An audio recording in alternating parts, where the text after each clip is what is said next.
날마다 쓰는 나의 신앙일기 TV 데일리 큐티 나무향기입니다.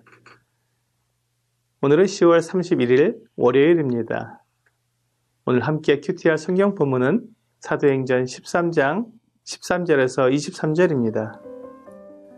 바울과 및 동행하는 사람들이 바보에서 배 타고 밤빌리아에 있는 버가에 이르니 요한은 그들에게서 떠나 예루살렘으로 돌아가고 그들은 버가에서 더 나아가 비시디의 안디옥에 이르러 안식일에 회당에 들어가 앉으니라.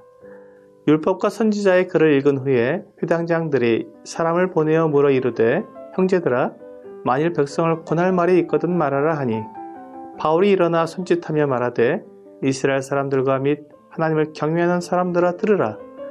이 이스라엘의 백성의 하나님이 우리 조상들을 택하시고 애굽 땅에서 나그네 된 그 백성을 높여 큰 권능으로 인도하여 내사 광야에서 약 40년간 그들의 소행을 참으시고 가나안 땅 7족속을 멸하사 그 땅을 기업으로 주시기까지 약 450년간이라. 그 후에 선지자 사무엘 때까지 사사를 주셨더니 그 후에 그들이 왕을 구하거늘 하나님이 베냐민 지파 사람 기스의 아들 사울을 40년간 주셨다가 패하시고 다윗을 왕으로 세우시고 증언하여 이르시되 내가 이새의 아들 다윗을 만나니 내 마음에 맞는 사람이라. 내 뜻을 다 이루리라 하시더니 하나님이 약속하신 대로 이 사람의 후손에서 이스라엘을 위하여 구주를 세우셨으니 곧 예수라. 오늘 본문에서 바나바와 바울과 전도여행에 동행했던 마가 요한이 버가에서 전도여행을 포기하고 예루살렘으로 돌아간 사건이 나옵니다.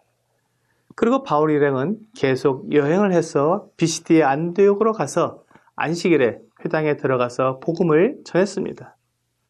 마가 요한은 전도여행 중간에서 포기하고 돌아갔지만 그가 빠진 것 때문에 전도여행에 큰 문제가 생긴 것은 아니었습니다. 바울 일행에게 마가 요한의 도움은 요긴하고 많은 힘이 되는 것은 사실이었지만 그가 없다고 하나님의 일을 하지 못하는 것은 아니었습니다. 하지만 마가 요한에게는 하나님의 일에 참여하고 그 역사의 현장에서 하나님의 일하심과 능력을 보는 기회는 없어져 버린 것입니다. 하나님의 일은 자원하는 것입니다. 억지로 하거나 적당히 하는 일이 아닙니다. 맡은 자들에게 구할 것은 충성이라고 했습니다. 이제 마가 요한은 전도여행에서 더 이상 등장하지 않지만 바울과 바나바는 계속해서 하나님의 인도하심 속에 놀랍게 복음을 전하게 됩니다. 바울 일행이 비시디의 안디옥으로 가서 안식일에 유대인의 회당에 들어갔습니다. 회당장이 사람들에게 권할 말이 있으면 하라고 기회를 주었습니다. 바울이 일어나서 복음을 전하였습니다. 회당에는 유대인들과 하나님을 경외하는 헬라인들이 있었습니다. 바울은 유대인들뿐만 아니라 이 헬라인들에게도 복음을 전하기 위해 쉽고 분명한 내용으로 예수 그리스도를 전하였습니다.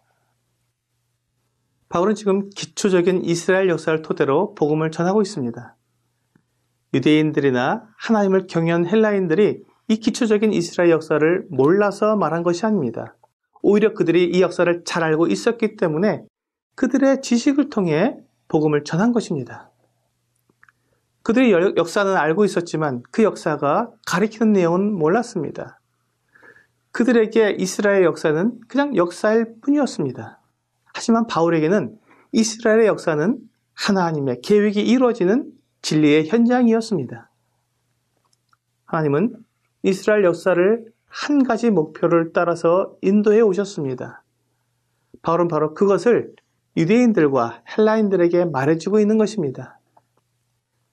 하나님이 이스라엘 역사를 이끌어온 그 목표는 바로 다윗의 후손 예수 그리스도입니다.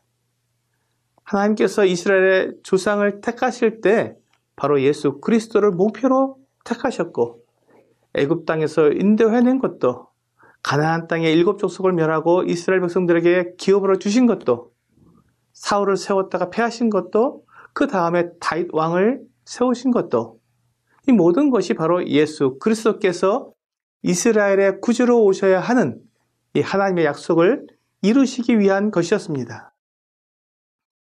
유대인들이나 하나님을 경외하는 헬라인들이 이스라엘 역사는 잘 알고 있었지만 그것이 예수 그리스도께서 이스라엘의 구주로 이 세상에 오시는 것을 목표로 하고 있다는 것은 알지 못했던 것입니다. 그래서 그들은 하나님을 믿는다고 하면서도 하나님이 보내신 예수 그리스도를 거절하고 믿지 않은 것입니다. 바울은 그들이 알지 못하는 것에 대해 분명하게 말해 주었습니다. 이스라엘을 위하여 구주를 주셨으니 곧 예수라. 예수께서 구원자로 이미 오셔서 우리를 대신해서 십자가의 고난을 당하셨고 죽임을 당하셔서 모든 죄의 대가를 다 치르셨는데 그것을 알지 못하고 믿지 않으면 멸망하는 것입니다. 그래서 그들이 멸망하지 않도록 예수께서 하나님의 아들 그리스도라고 분명히 전해주는 것입니다. 이것이 바울이 전하는 복음입니다. 바울은 사람들이 알지 못하여 멸망하지 않도록 최선을 다해 복음을 전해주었습니다. 사람들이 예수 그리스도를 알지 못해서 죽어가고 있는데 하나님께서 보내신 예수님께서 사람들을 구원하시기 위해 십자가에 달려 죽으셨는데 그것을 우리가 전하지 않아서 사람들이 멸망한다면, 그렇게 주님의 죽으심이 사람들에게 아무 소용이 없게 된다면, 만약 그것이 우리의 게으름이나 우리의 이기심 때문이라면 우리를 구원하신 주님을 뵐 때 참으로 부끄러울 것입니다. 바울은 이 사명을 다하기 위해 자기의 목숨도 아끼지 않았다고 고백하고 있습니다. 오늘의 적용 질문을 보겠습니다. 나는 내가 잘 알고 있는 친척이나 친구들에게 예수님을 전하고 있습니까? 내 이웃, 친척, 친구들이 예수님을 알지 못해서 멸망의 길로 가고 있습니다. 그들이 예수님의 복음을 들으면 믿고 구원받을 수 있을 텐데 알지 못해서 사망의 길로 가고 있는 것이라면 그것은 우리가 어떤 핑계도 될 수 없는 우리의 책임이 됩니다. TV 데일리 큐티 나무의 향기는 성경을 읽고 날마다 나의 신앙일기를 쓰면서 믿음이 성장하도록 돕는 큐티 시간입니다.